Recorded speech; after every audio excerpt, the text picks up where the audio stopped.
আমরা লক্ষ্যের বান্ধার নেব না, আমরা কিচ্ছু চাই না। শামশেরগঞ্জে জাতীয় মহিলা কমিশনের প্রতিনিধি দলের সামনে এই দাবিতে গর্জে উঠলেন সর্বহারা মহিলারা।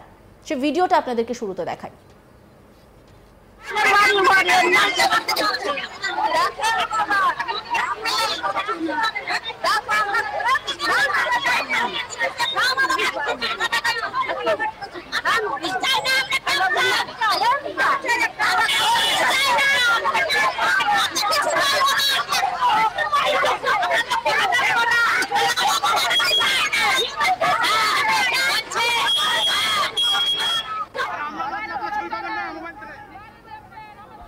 মুর্শিদাবাদের শামশেরগঞ্জে পৌঁছতে রীতিমতো ক্ষোভের মুখে পড়লেন জাতীয় মহিলা কমিশনের প্রতিনিধি দল। শনিবার দুপুর নাগাদ শামশেরগঞ্জের বেদবনা রতনপুর হয়ে জাফরাবাদে পৌঁছে যান তারা। যদিও কড়া নিরাপত্তা ব্যবস্থা থাকা সত্ত্বেও সেখানকার জনসাধারণ মূলত ক্ষোভে ফেটে পড়ে। বিশেষ করে সেখানকার মহিলারা তাদের হাত জোড় করে আবেদন জানান, আমরা লক্ষ্যের ভান্ডার নেব না, আমরা কিচ্ছু চাই না, এলাকায় বিএসএফ ক্যাম্প চাই।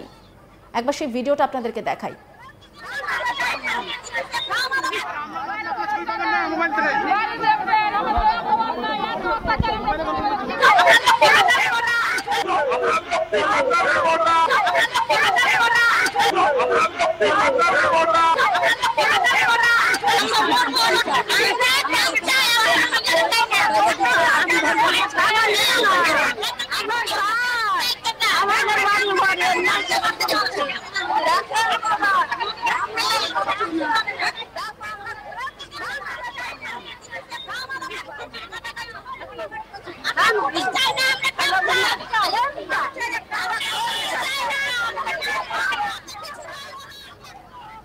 এর পাশাপাশি মৃতদের পরিবারের কাছে পরিবারের সদস্যদের সঙ্গে কথা বলেন তারা।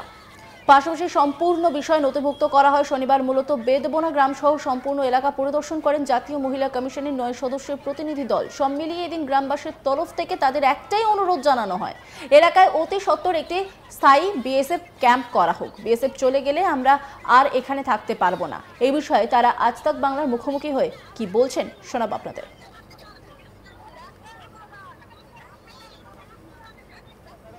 বিএসএফ এর স্থায়ী ক্যাম্প করতে কেন এখনো কি আপনাদেরকে আতঙ্কের মধ্যে?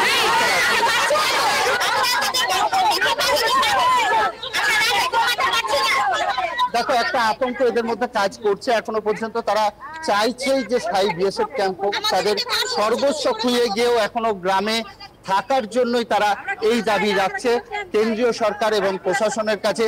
তারা যে জাতীয় মহিলা কমিশনের টিম এসেছিল তাদের কাছে বারবার একই অনুরোধ করে দিয়েছেন যে বিএসএফ ক্যাম্প যদি স্থায়ীভাবে বসে তাহলে তারা থাকতে পারবেন, কারণ তারা অনিশ্চয়তার মধ্যে বাস করছেন। কেন্দ্রীয় ফোর্স এখনো মোতায়েন হয়ে আছে, গ্রামে টহলদারি চালাচ্ছে, গ্রামে পিকেট বসে আছে। কিন্তু এই কেন্দ্রীয় বাহিনী যদি উঠে যায় তাহলে হয়তো আবারও একই ঘটনা ঘটতে পারে, সেই আশঙ্কাই করছে এলাকার বাসিন্দারা। কি পরিস্থিতি আপনাদের, কি পরিস্থিতি বিএসএফ ক্যাম্পে? আমাদের তো অ্যাকচুয়ালি বিএসএফ এর ক্যাম্প দরকার ছিল, উঠে গেছে। হ্যাঁ, কিন্তু কি কারণে এই যে জিনিসটা হলো আর কেন যে করলো এই জিনিসটা আমাদের তদন্ত দিতে হবে। আর আপাতত আমাদের বাঁচার জন্য বিএসএফ ক্যাম্প দিতে হবে। আর এখন তো বিএসএফ বসে আছে, বিএসএফ টিকেটে আছে। এই বিএসএফ যদি চলে যায় তাহলে কি আবার ভয়, আমাদের ভয়ে আতঙ্ক হয়ে আছে, বুঝতে পারছেন? এই যে এই পাড়াতে আগুন লেগেছে, আমাদের পাড়াতে যে লাগবে না তার কোনো মানে আছে? আপনার কোন পাড়া থেকে আছে? আমি ওই পাড়া থেকে কর্মকার পাড়া থেকে আসছি। কি পরিস্থিতি আপনাদের, কেন বিএসএফ ক্যাম্পের দাবি দরকার? যদি বিএসএফ যদি না থাকে না আমাদেরকে করে দিবে আর আমরা কি মেরে হাতে ঝুলিয়ে তুলবে, তাই বলেছে। এইরকম করে বলে আমরা বিএসএফ ক্যাম্প চাই। হ্যাঁ, কদিন আছে বিএসএফ, চলে গেলে আবার লাগবে, তো আবার হবে, শুরু হবে।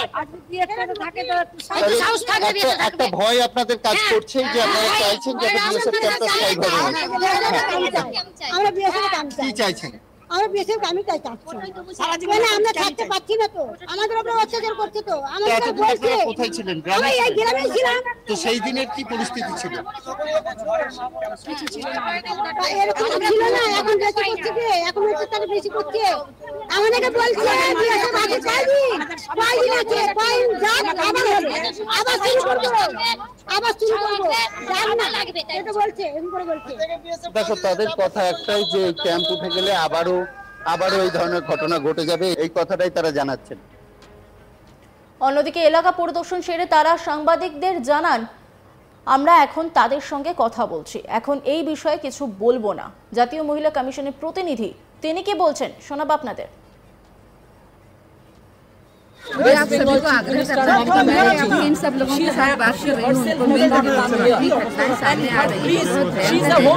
अभी बात करना अभी क्या अच्छा नहीं है। पश्चिम बंगाल में ऐसे अभी इस विषय पे अभी बात नहीं करना चाहती हूँ। मुझे एक बार सबको मिलने दो, बात करने दो, उसके बाद दीदी जो उसके बाद मैं कर पाऊंगी। अभी बात करने में कोई विषय नहीं है। जो परिवार से बात हुआ उसको मैं अभी बात नहीं कर पाऊंगी। मैं आप सभी को आग्रह करता हूँ कि मैं अभी इन सब लोगों के साथ बात कर रही हूँ, उनको मिल रही घटनाएं सामने आ रही है।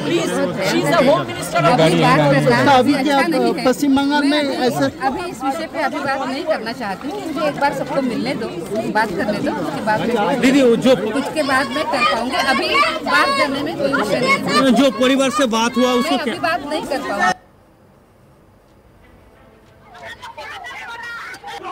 বেদবনা গ্রামের পরিস্থিতি দেখে রীতিমতো হতবাক জাতীয় মহিলা কমিশনের প্রতিনিধিরা। পরিস্থিতি কবে স্বাভাবিক হবে সেই দিকে তাকিয়ে গোটা বাংলা একের পর এক পরিস্থিতি উত্তপ্ত হয়েছে। আর আজকে যখন জাতীয় মহিলা কমিশনের দল সেখানে পৌঁছে যায় তখন কিন্তু সেখানকার সাধারণ মানুষ তাদেরকে ঘিরে ধরে, তারা ক্ষোভ উগরে দেন।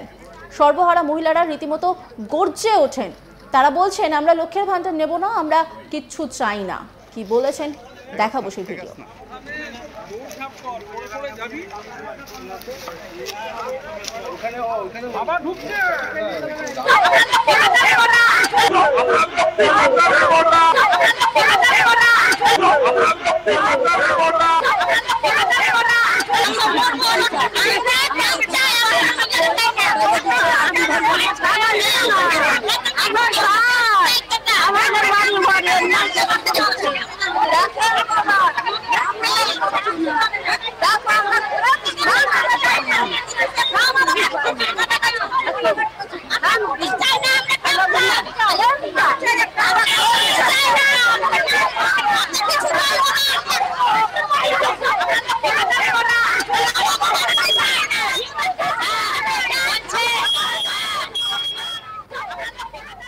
মুর্শিদাবাদের শামশেরগঞ্জে পৌঁছতে রীতিমতো ক্ষোভের মুখে পড়লেন জাতীয় মহিলা কমিশনের প্রতিনিধি দল। শনিবার দুপুর নাগাদ শামশেরগঞ্জের বেদবনা রতনপুর হয়ে জাফরাবাদে পৌঁছন তারা। যদিও কড়া নিরাপত্তা ব্যবস্থা থাকা সত্ত্বেও সেখানকার জনসাধারণ মূলত ক্ষোভে ফেটে পড়ে। মহিলা কমিশনের তরফ থেকে কি বলা হচ্ছে শোনাবো আপনাদের।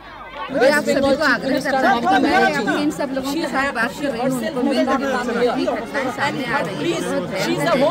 अभी बात करना अभी क्या अच्छा नहीं है। पश्चिम बंगाल में ऐसे अभी इस विषय पे अभी बात नहीं करना चाहती हूँ। मुझे एक बार सबको मिलने दो, बात करने दो, उसके बाद दीदी जो उसके बाद मैं कर पाऊंगी। अभी बात करने में कोई विषय नहीं है। जो परिवार से बात हुआ उसको অন্যান্য খবরের আপডেটের জন্য অবশ্যই নজর রাখুন আজ তাক বাংলার ইউটিউব স্ট্রিমিংয়ে। লাইক, কমেন্ট, শেয়ার এবং সাবস্ক্রাইব করতে ভুলবেন না।